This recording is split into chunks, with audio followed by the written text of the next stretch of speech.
This podcast is sponsored by Active Skin Repair, a skin health company helping people heal with natural, non-toxic, medical-grade ingredients. Active Skin Repair is something that is a staple now in our family health cabinet. My son is into mountain biking now. He's into ninja courses, and so he's getting a lot of scrapes and like burns when he like slides down the spider wall.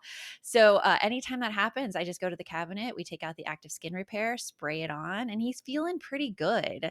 That's because Active Skin Repair uses a molecule called hypochlorous acid. When applied to the skin, the molecule works by mimicking the natural immune response to cleanse, soothe irritation, reduce inflammation, and support healing. It's pretty cool. So visit www.activeskinrepair.com to learn more about Active Skin Repair and to get 20% off your order, use code NOGUILT. That's activeskinrepair.com, and to get 20% off your order, use code NOGUILT. We've got to go beyond girl power, which is wonderful for building like a can-do attitude, but it doesn't really address the unsavory or unfair experiences that girls encounter every day. Welcome to the No Guilt Mom podcast. I'm your host, Jo-Ann Crone, joined here by the lovely Brie Tucker. Why, hello, everybody. How are you? Yeah. We have another Jo-Ann on the podcast today, everybody. You people read the transcripts. They are going to be so confused, but They're going to be so confused. one Jo-Ann has a hyphen, one Jo-Ann does not. Yes.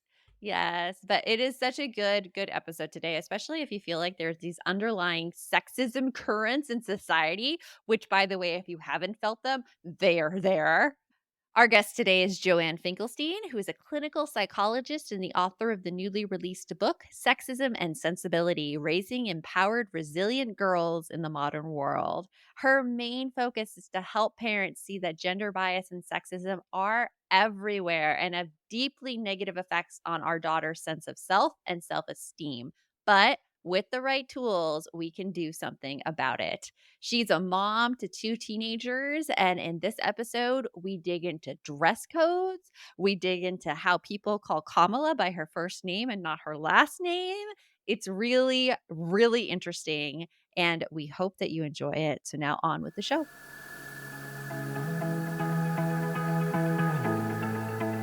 You want mom life to be easier. That's our goal too. Our mission is to raise more self-sufficient and independent kids, and we're going to have fun doing it. We're going to help you delegate and step back.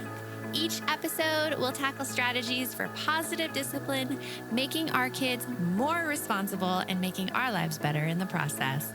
Welcome to the No Guilt Mom podcast.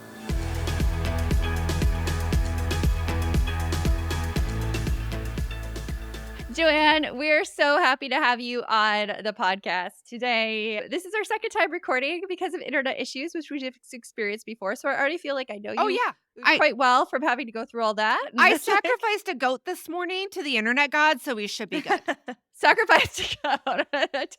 Poor goat. Well, I'm so glad to be on anything called No Guilt, because that is my mantra throughout writing that book, that no guilt. All suggestions, all possibilities, all process. Right? For sure. Like, it's so interesting because I am very much interested in the way sexism is inherent in our society, the unconscious biases in particular.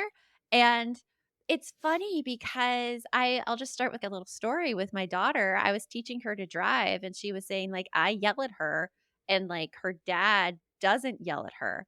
I don't yell at her, by the way. I lower my voice. I speak softly. And I feel like my husband does the same thing. And so I said to her, well, maybe it's just because I'm a female voice and your dad has a male voice. And she's like, Mom, not everything's about feminism. Oh, like, welcome to my world. Yeah. Right? Anything with a daughter, like they're I just feel like they sometimes don't see what we're trying to help support. But I also am on Jo-Ann's side on the whole not yelling. My husband gets the same crap because he's a soft-spoken person. And the kids just seem to think that if you even like over-articulate something that you're yelling. Again, tell your daughter to come hang out with me. Do you know how many times I said, I am not yelling, I am being firm? Yes. Oh, there you I go. wanna know your viewpoint on that, Jo-Ann, like, with that whole scenario. Do you think that could have been an issue in there of how she perceived my voice versus how she perceived my husband's voice? Or was I, like, totally off base? Absolutely. I mean, especially if you have somebody like your husband who's saying, "Mom wasn't yelling, she was just talking firmly," or "She was just talking low." Like, there is something about how women's voices, if they're firm or they're assertive, get translated as aggressive. Which is Right? crazy. It's so crazy to me.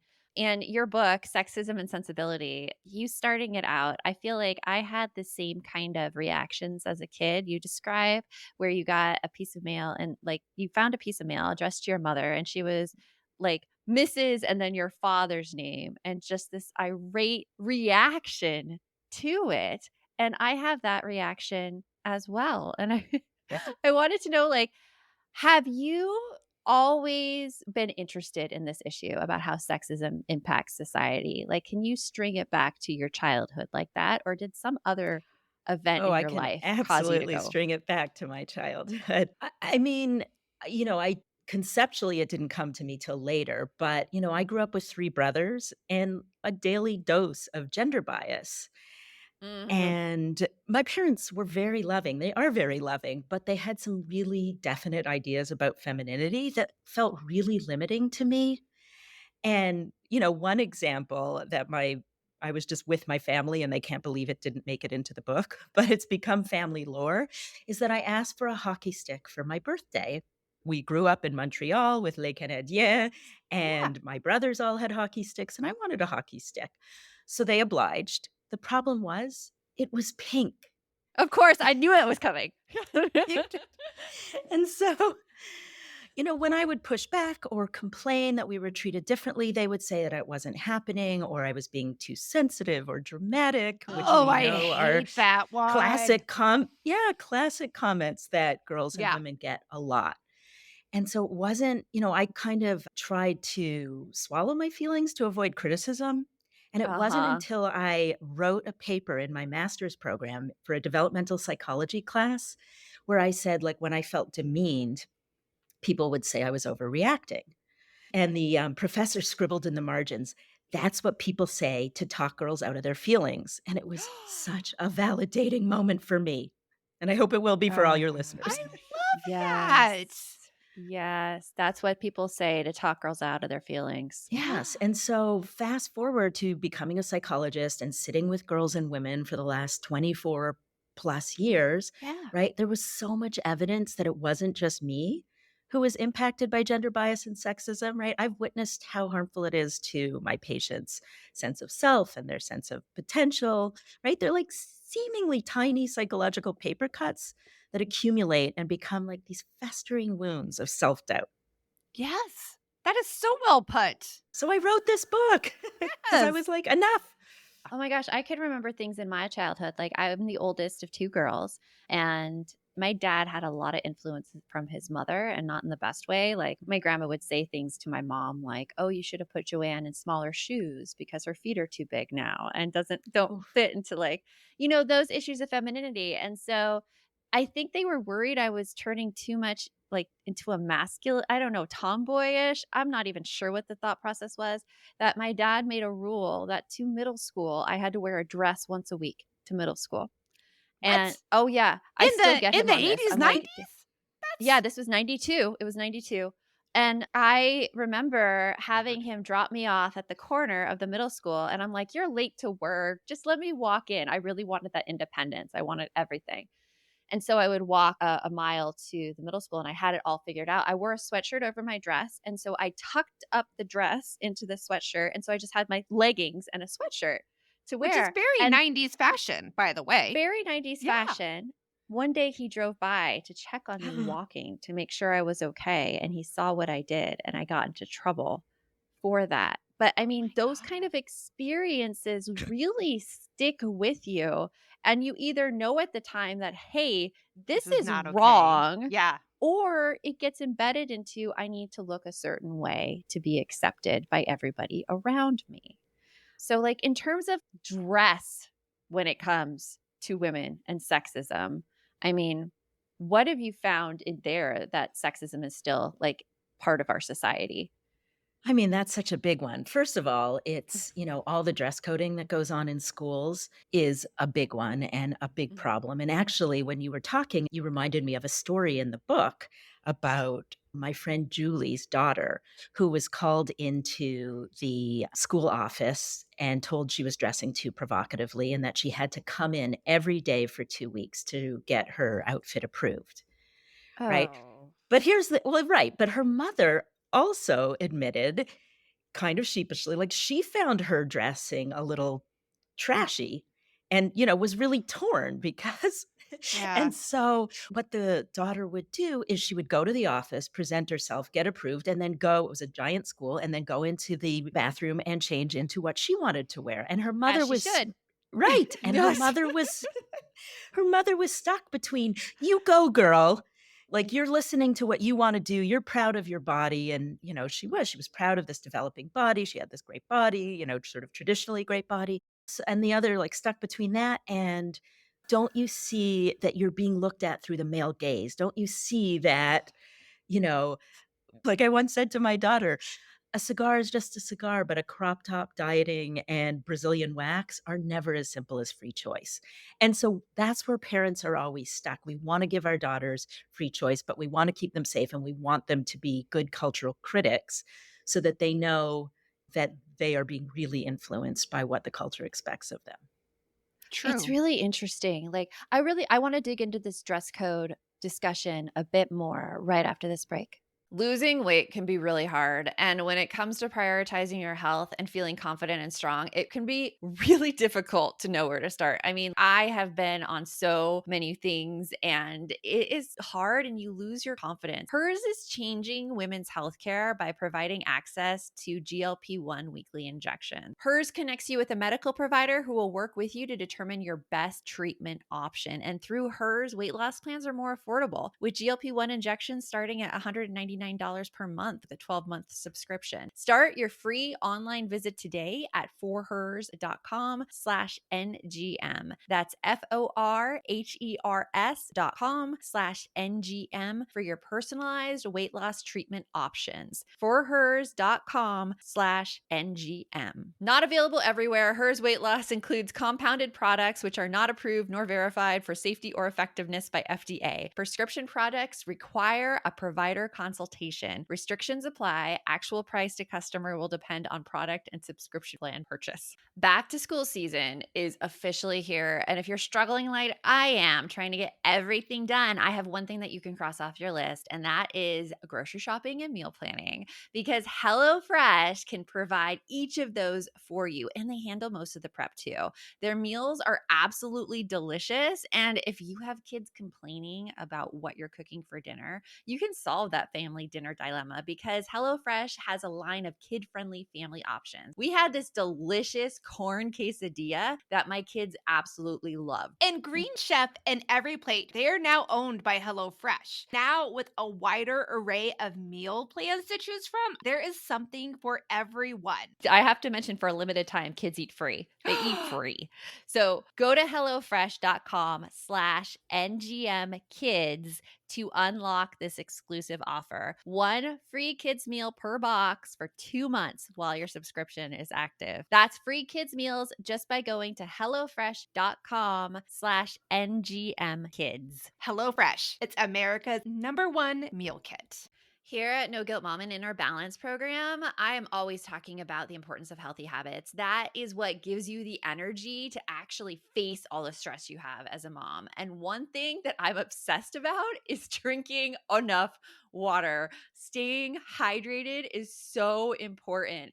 And that's why you've got to check out AquaTrue because its proprietary purification technology removes so many harmful contaminants, including PFAs, which are those forever chemicals, which can potentially lead to adverse health effects like cancer or liver toxicity. And the cool thing is the filters are long lasting. They last from 6 months to 2 years.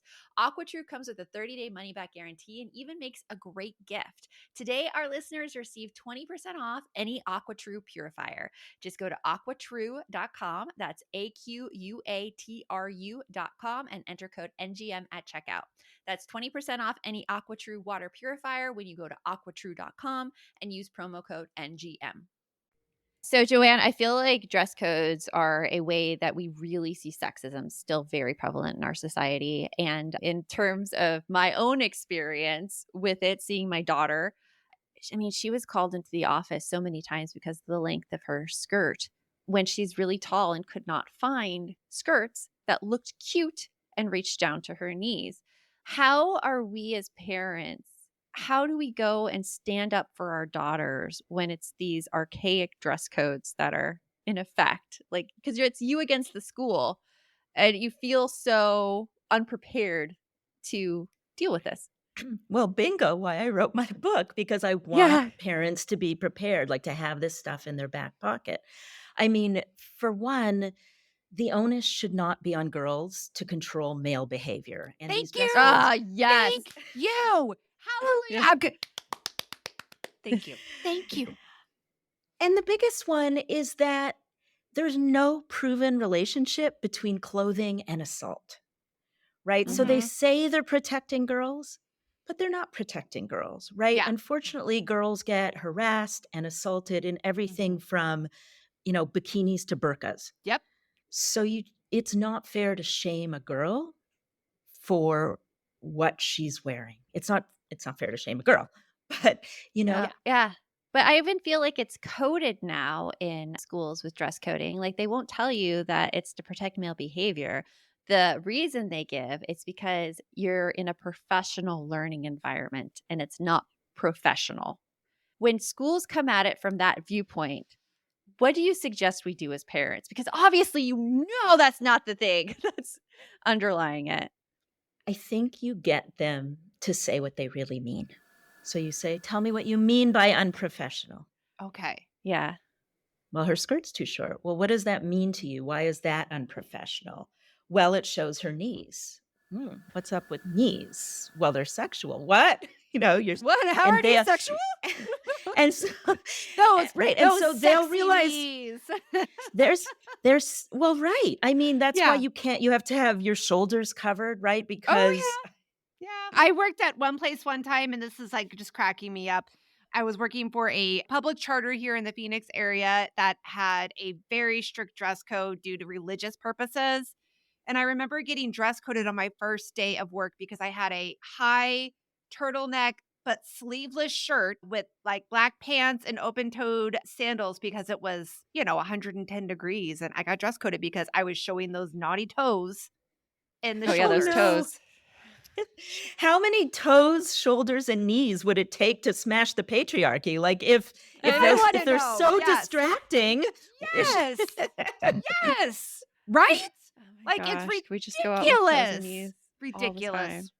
It's a hard thing to fight against because the people who are making the rules like cloak them in these other reasons for the rules, the professional stuff. And I love your suggestion about getting Yeah. them to tell you what they actually mean. And it's through like this questioning behavior. It actually reminds you the strategy that you came out with. It's something that Adam Grant talked about with his group in his books. It's like, and Ned also talked about it.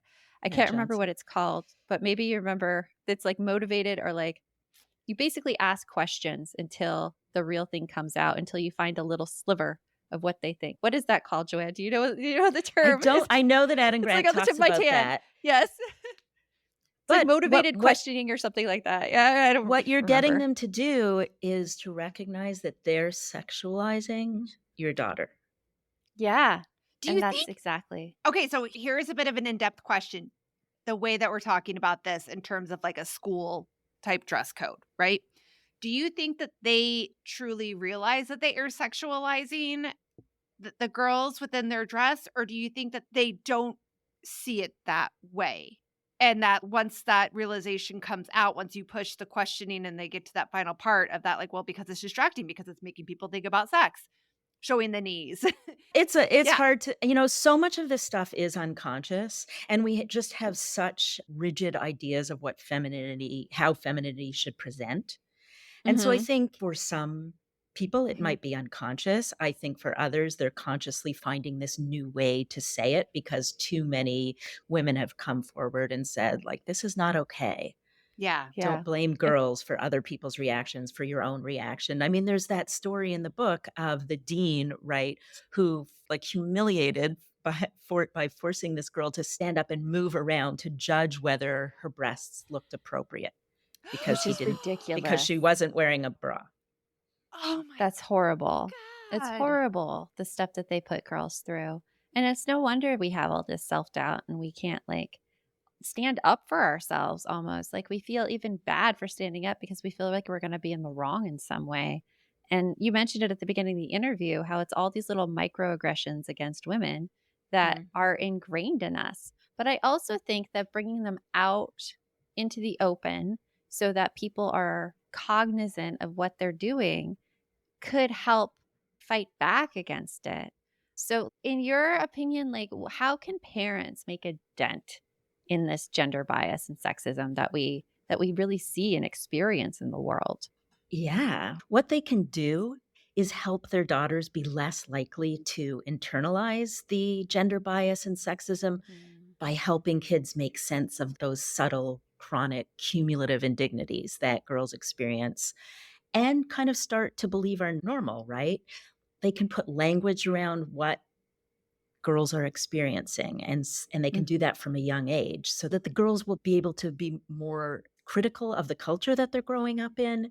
They'll mhm, understand that the messages that they get that they're weak, inferior, irrational, too loud, mm, shallow, overly emotional, incapable of leadership, I could go on, Yeah. like aren't their personal failures but a failure of the system. So they're not going to necessarily make the sexism in the world stop, but mhm, they can help girls interpret it.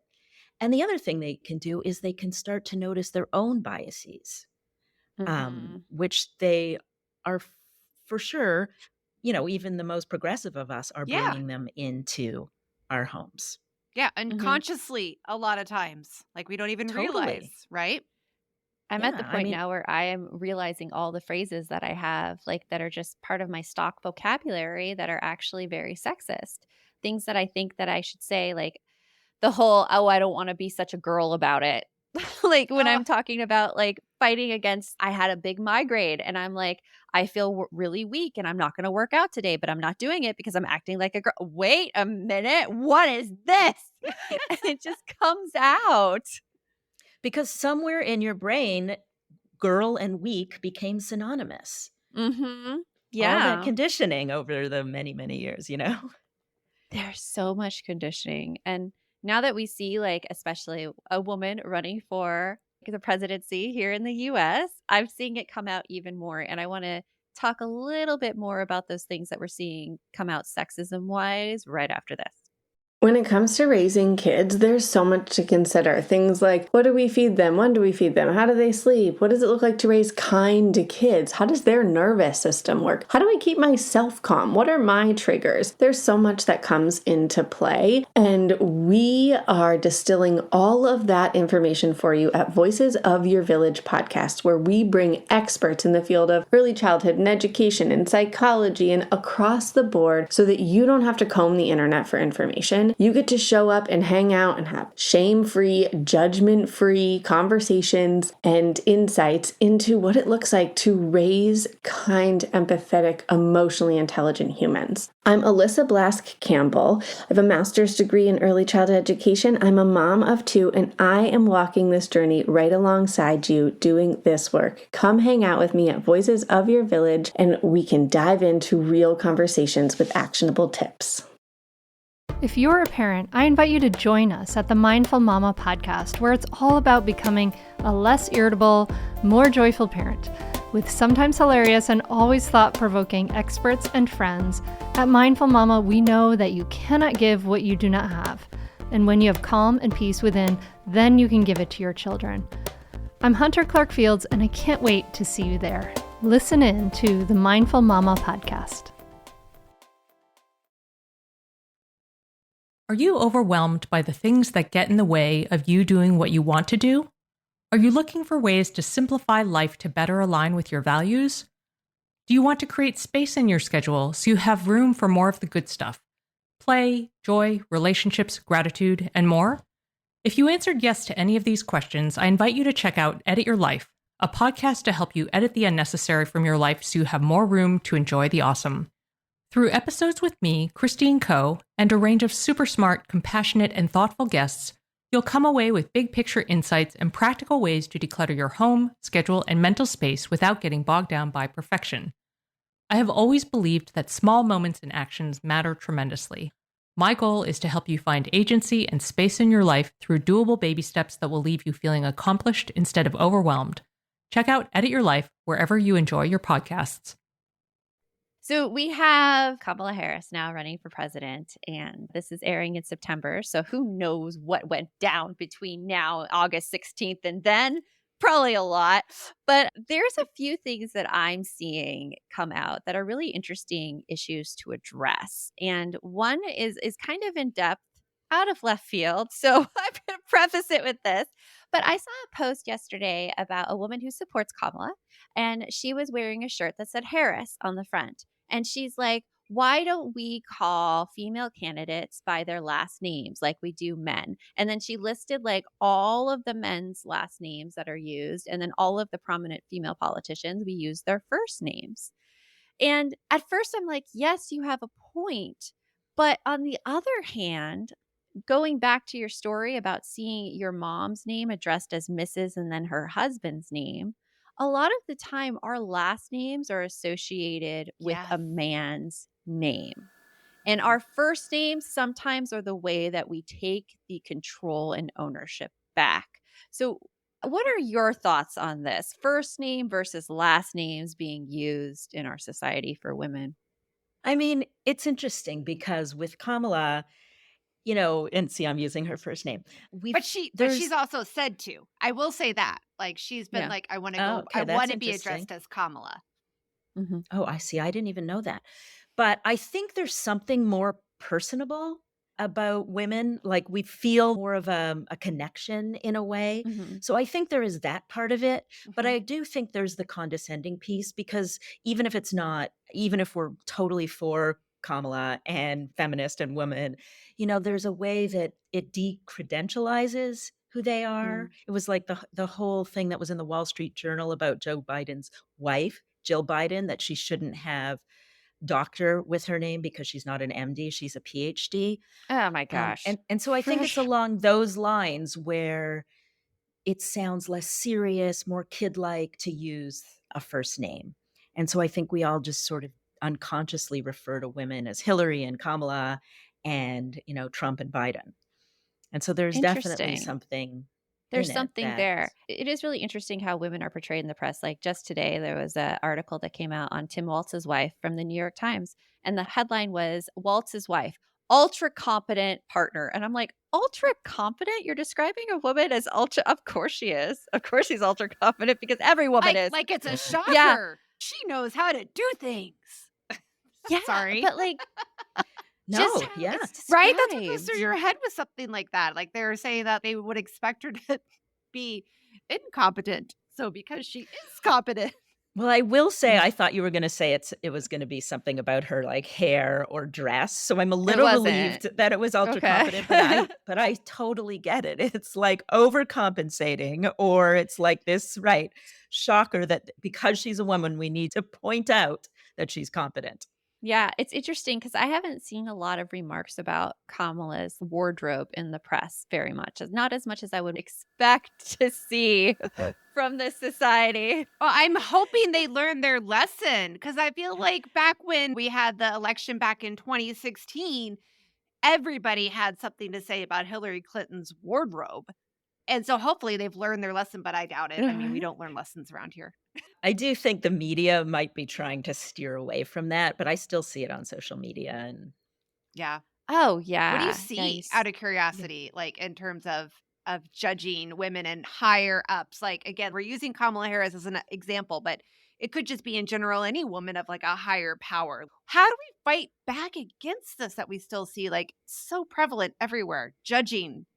it's a perfect it like makes a huge difference, right? Because when women have the audacity to put themselves in the public eye.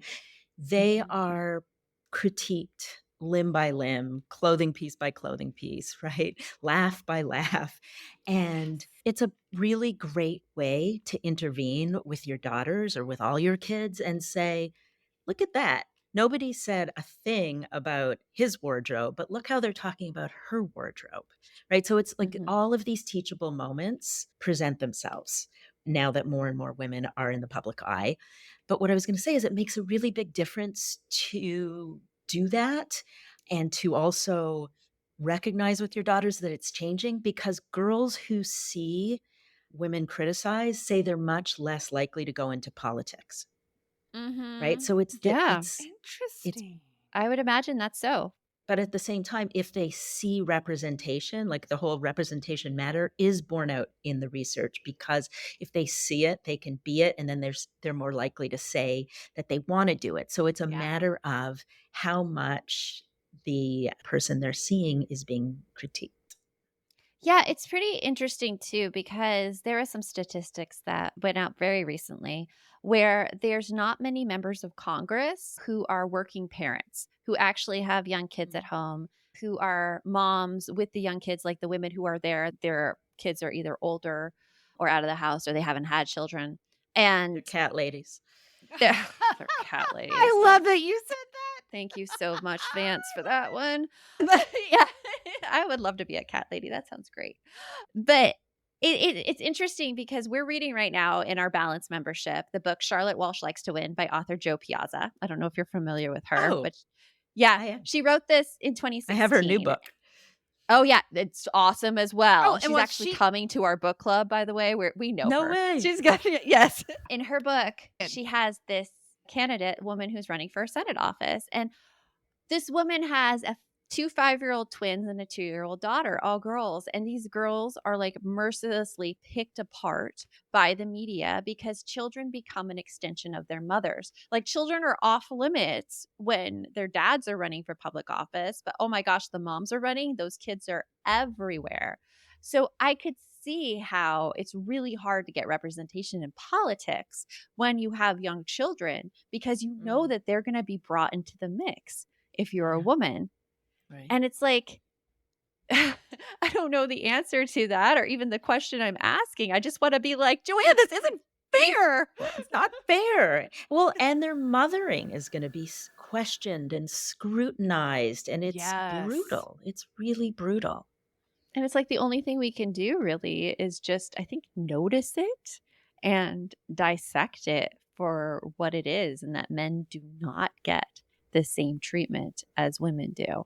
So I'm curious, as a parent that has a son and a daughter, and I know that they get a lot of more traditional gender role rhetoric from their other household that they're in.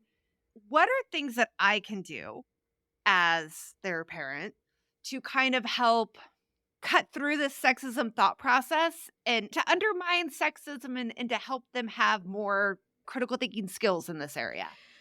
Yeah, I mean, like I was saying, I think that capitalizing on all the teachable moments that are out there is really helpful.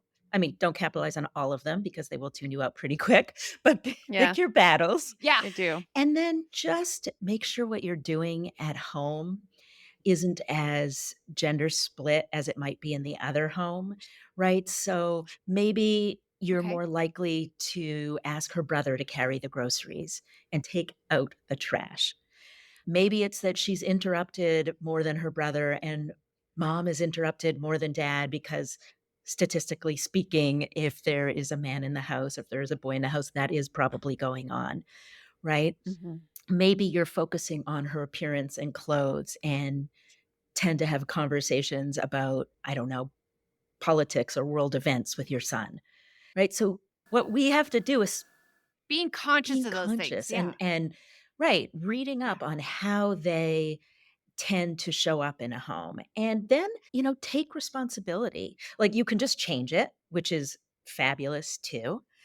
But you can also take responsibility. Like, actually, a woman wrote me, I need to remember what she said, but she wrote me a letter not long ago after reading one of my newsletters, right? And she realized that she was having trouble letting her daughter have strong feelings and strong Mm, opinions, even though her son was the more outspoken one and often the more critical one. Mhm. So after reading the newsletter, she went to the daughter, and now I'm sort of getting chills because it's just like, God, we could all have used this growing up, I think. She went to her daughter and said, like, I realize this is what I've been doing. And her daughter started to cry Mhm. because she knew something was off. And she would say, Mom, you never listened to me. But she couldn't quite figure out what was going on. And when her mother said it, it was like, yes, every time, I'm growing up now and I'm starting to have like feelings of my own and ideas of my own, and you shut them down. And yeah. it's like, so she wrote to sort of thank me and say, "It's made such a huge difference in my relationship." And I was like, "Oh." It's the I validation. love The that. validation means everything when you get it from somebody and you're like, "Oh my gosh, yes, exactly it. You get it. You absolutely get it." And she never would have thought she was treating them differently, right? All of these Right. unconscious things that we have going on that once we realize are there, we can at least bring them to the forefront so that we could start working on them so that they don't have as much of an impact on our lives, which is it makes an amazing difference. What's coming up for you, Jo-Ann, that you're really excited about? Well, right now I'm excited about this book. It's taking up all of my time and energy and thought process. And I'm so passionate about getting this message out because I really, really, really think that parents can make a dent in sexism on a micro level. I mean, the macro level is important too, but we've gotta go beyond girl power, which is Mhm. wonderful for building like a can-do attitude, but it doesn't really address the unsavory or unfair experiences that girls encounter every day. So I think that I'm just excited that this is finally gonna be out in the world, and I'm gonna get to talk about it and answer questions and do readings, and yeah. That is exciting. That's a super exciting thing. So go out, get Sexism and Sensibility, Raising Empowered Resilient Girls in the Modern World. And Jo-Ann, it's been wonderful having you here, and we'll talk to you later. It's been such a pleasure. So, first of all, let me just say that I think that this book is going to make a huge impact. So, if you haven't gotten this book, we have a link in the show notes. Definitely get it because having kids in general, this is our opportunity to make things better for the future. So, there's that. But the other thing I wanted to throw in here, we talked about names. And by going by, like you just said in the very beginning, as you teased the episode, and in the episode, we talked about how like Kamala Harris and Hillary Clinton, when they were running for office, everybody called them by their first names and whether or not that gives them power, takes away power. As someone having been divorced, I feel like that last name does give a lot of power, but to me, it's in a negative way. For Yeah, me, and you brought this up in the episode, and I didn't say much at that time, but this is what I wanted to say was I feel like I own my name. My mhm, first name is me. That is yeah, me to a T. it's never changed. Yeah, right? And that last name that I had does express me in certain points in my life, but that is not a core. I truly love my name, Bree. I think it's a unique name, especially for somebody my age. And I think that it kind of like articulates my personality, whereas my last name doesn't. And like you said, it's changed. And I feel like that was almost limiting my last name. Yeah, It's very limiting. I feel power with my first name. I remember when I became a teacher, we had a principal who was older than me, like by the 20, 30 years. And she was insistent everybody be called, Mrs. Crone, Mrs. That. And like, I fight against that. I fight against it so much. There's actually another summit I do where all of the instructors are referred to by their last names and like Mrs. This and Mr. That as a show of respect. And I have never felt it as a show of respect. I feel like it is something that is not me. Like, I Hmm. am not Mrs. Crone. I'm Jo-Ann. And when you call me Jo-Ann, it's a great thing. Like, it's the same thing I did with my daughter's friends. Like, I am not Camden's mom. I'm not. Like, I will not answer to that. I will answer to Miss Jo-Ann. That's what I will answer to because that's me. So I think there's something in there about it, about this, like, knowing all of our lives that our last names have been attached to the men and Yeah. that they're changeable too. Because I mean, when women get married, sometimes they change their the last names. It's actually Yep. becoming more common now not to, but it still happens. Oh my gosh, yeah. And like you said, like talk about changing last names. Like I really hemmed and hawed when I got divorced over whether or not I changed my last name. And you know Mhm. why? Because I didn't want people to judge me or judge my kids if my last name didn't match theirs. And I Yeah. can tell you, like as they've gotten older, now that I have a 16 and a 17-year-old, it actually has become more of a pain in the butt that I don't have the same last name as them. Like I have to prove that I'm their mom Ugh, that because sucks. simply that last name doesn't match. And that is like very frustrating and definitely Yeah. makes me have a lot more animosity towards that whole changing of the last name thing. And like, and why aren't our kids with our last names? Like, Yeah. Well, it's funny because I remember we had in Girl Scouts, one of our scouts, I was talking with her mom and like she's like, "Oh yeah, well, my husband, yeah, he went to a small school too in Tucson, oh Arizona." I'm like, "He yeah. went to a small school in Tucson, Arizona?" And I'm like, and she described it. I'm like, "That's the school." I'm like, "But I don't remember somebody with that last name." And she's like, "That's because he took my last name." And I'm like, Do you remember "Brilliant." why? Why did they do that? I don't remember It why. was to honor her father who had just passed away when they got married Oh, and to keep the last name going. Mhm. that is Yeah. so sweet. I love Yeah, that. and you hear instances of that, and there's another story I have about last names where this guy I knew when he got married, he combined his last name with his wife's last name. So, like, his last name, I think, was Jenkins, and hers last name was Sparks or other way So around. they both So hyphenated? no, they created a new name, Sparkins. Yes. And they were Sparkins, and this is the first time I've ever heard of that happening. But yeah, they just Wow. created a new last name out of their union, and I'm like, "That is so cool." Like, I could see, like, Mad Crow or Crow Cronin, yeah, No, I think the Cronin, first one sorry, I was your can't better say. option. Yeah. Or Yeah. combining all our last names into Tuck Gabbrio, and which happens. Here's an inside joke on that one, people, but we're not Inside joke another on that day. one, Another guys. day, another time. It can be done. It can be done. So it's another interesting way just to like, make women of equal stature and power. So Yeah. until next time, remember the best mom is a happy mom. Take care of you. We'll talk to you later. Beat down the patriarchy. Yeah. Yes. Thanks for stopping by.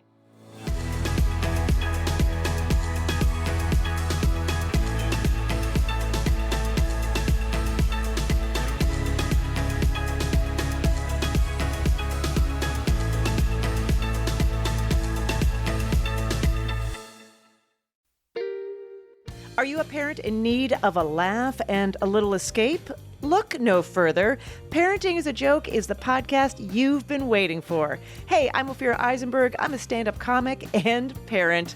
And each week I chat with one of my top comedian pals who, just like you, are juggling careers, busy lives and schedules, and raising a family.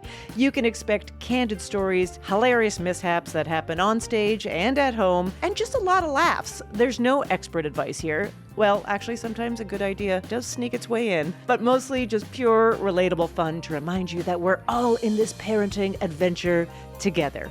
New episodes of Parenting is a Joke drop every Tuesday, so tune in, get ready to laugh, unwind, and maybe even feel a little bit better about your own parenting. Because sometimes that's exactly what your therapist, pediatrician, and bartender ordered. Subscribe now on your favorite podcast platform.